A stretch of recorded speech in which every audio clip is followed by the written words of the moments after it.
Bismillahirrahmanirrahim. Assalamualaikum warahmatullahi wabarakatuh. Alhamdulillahi rabbil alamin. Wabihi nasta'in wa ala umurid dunya waddin sayyidina wa maulana Muhammadin wa ala alihi wa sahbihi rasulillahi ajma'in, amma ba'd. Yang saya hormati dan saya muliakan jamaah salat zuhur yang dirahmati Allah Subhanahu wa taala. Puji syukur kepada Allah, mengucapkan alhamdulillah rabbil alamin. Bersalawat kepada baginda Rasulullah dengan mengucapkan Allahumma salli ala sayyidina Muhammad wa ala ali sayyidina Muhammad. Bapak Ibu hadirin jamaah salat zuhur yang dirahmati Allah, pada kesempatan kali ini izinkan saya menyampaikan sedikit kultum sebagai ibrah buat kita yang hidup ini. Kata jumhur ulama mengatakan bahwa pada diri kita ini terbagi dua bagian, manusia bersifat zahir dan manusia bersifat batin. Manusia bersifat zahir adalah dibentuknya oleh Allah tubuh kita, kerangka tubuh kita.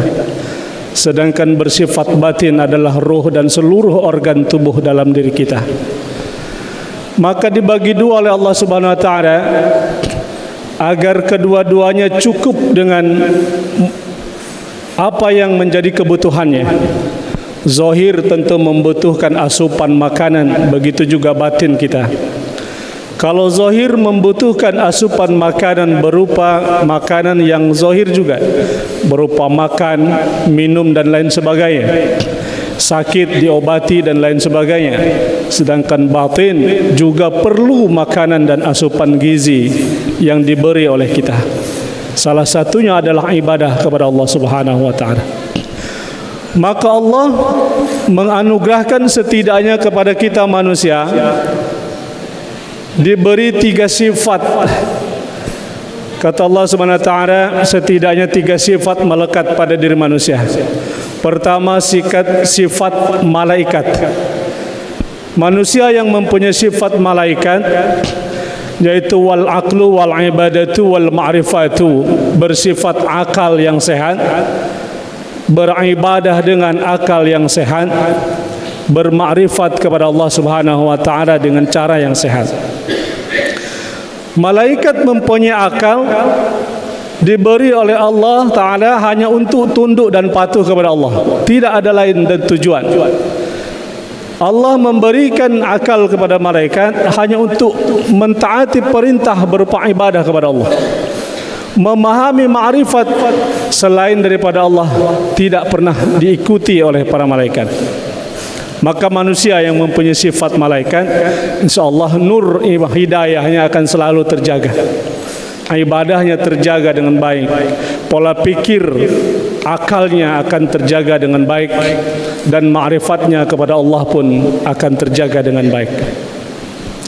Yang kedua, kata Allah, manusia itu diberi sifat seperti ubahnya syaitan. Apa sifat syaitan? Yaitu maksiat wal aqwa. Sifat syaitan itu adalah suka bermaksiat kepada Allah dan mengajak orang lain untuk sama-sama bermaksiat kepada Allah. Berupa apa? Perbuatan yang dilarang oleh Allah Ta'ala. Salah satunya adalah menyakiti sesama saudara seakidah, seagama, dan juga menyakiti sehati saudara yang bukan seakidah dan seagama. Dan itu ciri perbuatan setan dan sifat setan. Mampu meminjam sesuatu kepada orang lain tanpa mengembalikan haknya. Sifat setan. Berhutang pandai, Pak. Begitu bertemu dengan saudara kita dan meminta suatu hutang untuk kemudahan urusan kita karena kita dalam kesulitan, begitu membayarnya payah betul. Ini salah satu sifat setan, laknatullah. Punya hutang, tidak mau bayar, sifat setan. Mengajak orang lain bermaksiat, begitu juga sifat setan. Mempengaruhi orang lain untuk tidak ibadah, mempengaruhi orang lain untuk maksiat kepada Allah, mempengaruhi orang lain agar tidak melakukan ketaatan kepada Allah adalah perbuatan sifat setan.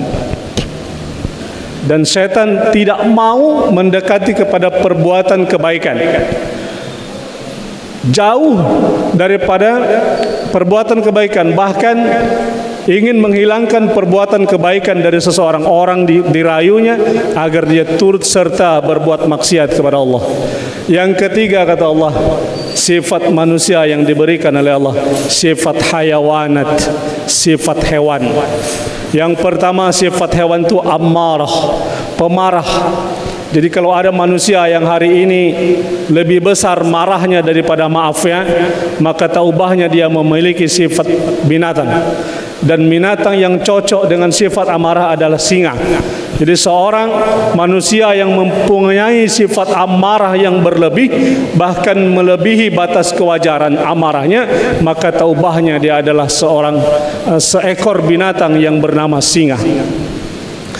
Yang kedua, manusia, sifat hewan yang melekat adalah syahwat. Kalau sifat hewan yang melekat pada manusia itu syahwat, diumpamakan kata Allah seperti babi.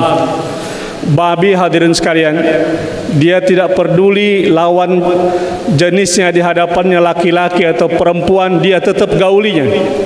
Dia tidak peduli siapa di hadapannya, dia tetap menggaulinya. Maka sifat manusia yang mendahulukan daripada sifat syahwatnya ketimbang sifat baiknya, maka taubahnya adalah dia hewan. Balhum adal ulaika humul ghafilun. Taubahnya binatang yang merugikan, dan di hadapan Allah lebih merugikan lagi orang yang seperti ini. Yang terakhir, sifat binatang yang melekat pada manusia adalah sifat tamak, rakus. Diibaratkan manusia yang punya sifat tamak ini adalah seperti anjing. Anjing itu, Bapak Ibu hadirin, tidak diberi pun dia menyala, dia minta. Sudah diberi pun masih juga menyala, dia minta. Sudah dikasih pun dia masih tetap menyala. Artinya apa? Tidak cukup bagi anjing satu makanan, satu tulang. Bahkan melebihi beberapa tulang pun dia masih menginginkan makanan orang lain, makanan tulang yang milik anjing yang lain. Nah, ini sifat tamak yang diberikan oleh Allah kepada manusia yang menyerupai hewan. Jadi hari ini kalau ada manusia yang menghalalkan segala cara untuk mendapatkan kesenangannya, tidak peduli lagi halal dan haram, dia hantam. Dan dia ini adalah sifat manusia yang memiliki sifat hewan pada dirinya. Dan manusia, kata ulama, yang melulu memprioritaskan dunianya, ingin hidup enak, fasilitas enak, tidur enak, dan semua enak, tanpa menyelaraskan dengan ibadah kewajibannya kepada Allah, maka dia taubahnya juga hewan. Yang ideal adalah ketika dia mencari kenikmatan dunia, dia barengi dengan ibadah kepada Allah, karena ibadah adalah bentuk syukur tertinggi kepada Allah Subhanahu wa taala. Hari ini kita tanpa bantuan Allah Ta'ala, kita tidak akan mampu melangkahkan kaki ke masjid yang mulia ini. Maka siapapun kita, hebatnya kita, pejabatkah kita, hari ini yang mampu masih berjamaah salat zuhur, bukan karena hebat kita, karena hebatnya Allah telah menolong kita untuk senantiasa dalam hidayah Allah Subhanahu wa taala. Hadirin jamaah zuhur yang dirahmati Allah, demikian kultum singkat ini, mudah-mudahan ada manfaat buat kita semua. Dan akhirul kalam, assalamualaikum warahmatullahi wabarakatuh.